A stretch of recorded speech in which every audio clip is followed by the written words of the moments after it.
In today's video, let's look at why you're feeling so insecure or so inadequate in your life.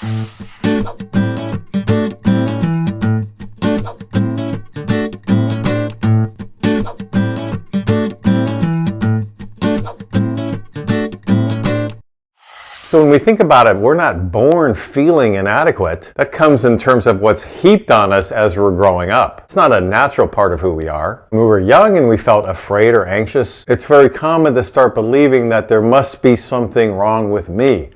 I'm not strong enough. I don't have enough courage. I'm not good enough for my parents. I'm such a wimp. I was told I could do better and I should do better. When in reality, we could be growing up in this tremendously unpredictable, emotionally chaotic or physically chaotic household. And that's where the problem is. It's out there externally, not internally with you. But kids internalize it. They have to find a reason for something. And sometimes it's easier to blame ourselves rather than place it on the people that we are supposed to love.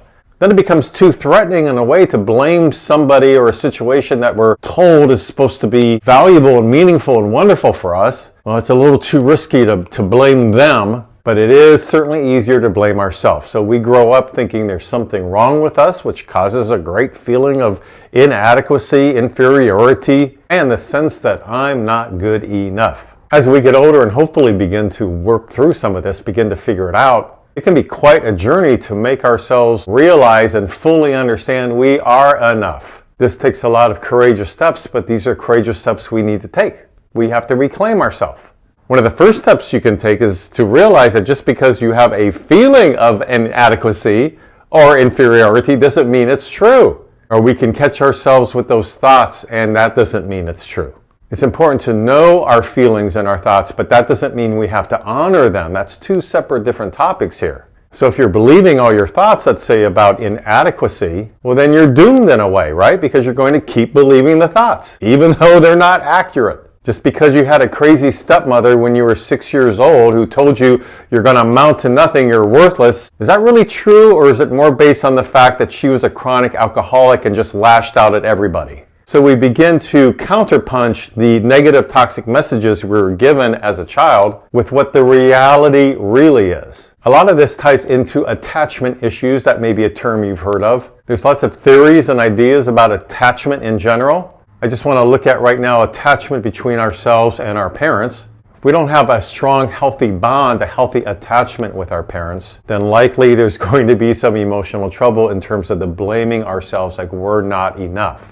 But let's just start with an insecure attachment. Because our parents created an insecurity with us, that's their own issue. They're the parents, they're the ones who are supposed to guide and mentor you. So because they weren't doing their job properly, that may have left you with an insecure attachment, to name one of the attachment issues.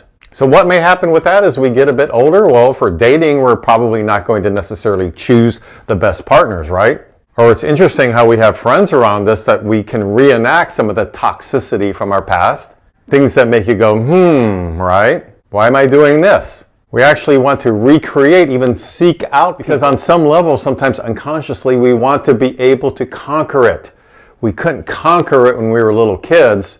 And so now as an adult, without doing the necessary therapeutic work on it, we just simply recreate it and try to conquer it that way, which is rarely going to work. It's likely just going to keep repeating and repeating and repeating. If we were little and nobody listened to our expression of our needs, our wants, our desires, right? Little babies, little toddlers have to be heard. They have to be held and listened to. They have to be loved enough to feel like they belong and they're safe. If that's missing, there's going to be a big problem there. Or maybe we had parents that sometimes were there for our needs. We kind of got used to that. This is kind of nice. But then they were unpredictable. They would turn off that faucet when they wanted to. Maybe even give you the silent treatment. Maybe be gone for days on end on some sort of binger because they have their own emotional work that they never did. And again, that's the issue with the parents, not you. But as a little kid growing up, if your parent is all of a sudden unpredictably gone for several days, or high or drunk for several days, the child likely is going to think that, well, I did something wrong. What can I do to improve the situation?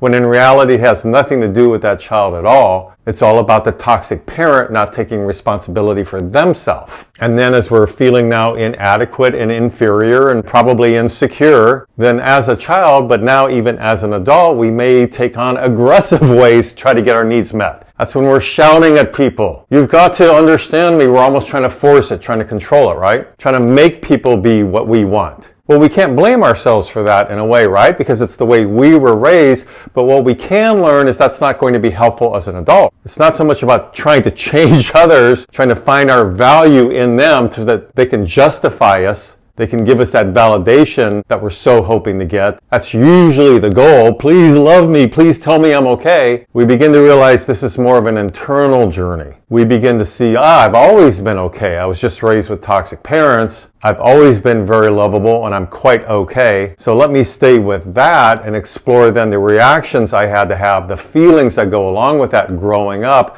because it was so chaotic and traumatic for me. But notice the difference about going inward and having a lot of empathy for ourselves, what we went through and how that's impacted us versus trying to aggressively get it somehow externally as an adult. That's playing out that feeling of inadequacy and inferiority. And then in a way, God forbid, if we actually get that from a mate, let's say, from a partner we're dating, because while that may seem like a good thing in a way on the surface, you have to be really careful with that without doing this internal work of realizing it's more about us understanding ourselves. Now we're relying on somebody, in this case the boyfriend, girlfriend, husband, or wife, to make us feel good. Well, that's a slippery slope. That's giving away a lot of our power, right? Depending on how this person, or even a good friend or a coworker, depending on how they're treating us is what's going to make us feel good about ourselves. Wow, that may not end very well. Because depending on their mood, what they're going through in their life, the issues that they have to work on themselves, then they may turn on you someday. So are you going to just emotionally collapse because someone's turned on you? So you have to be aware of how much power you're giving away, even though it may feel good initially when somebody's really propping you up. Perhaps telling you things you never heard in childhood. You're wonderful, you're good, you're a joy to be around. Well, that's great. Accept these wonderful compliments, but also know you need to do the internal work as well so that your joy and happiness in life is not all completely tied in to the person who's telling you what you'd like to hear. Kind of a fine line, right? Can be a bit confusing. We want somebody who's going to support us and love us in our life, but we don't want to entirely rely on that for our self-view of ourselves. Without any props or kudos going on around us, we still feel good about ourselves. Does that make sense? I hope so. It'll help you in life with dealing with the inadequacy and the inferiority that has been there probably for some of you since childhood. So if you have any questions about this tricky fine line here, please leave them in the comment section below. Please subscribe to my mental health YouTube channel if you like these kind of videos. And until next week, this is Brad Shore signing off from Ask a Shrink.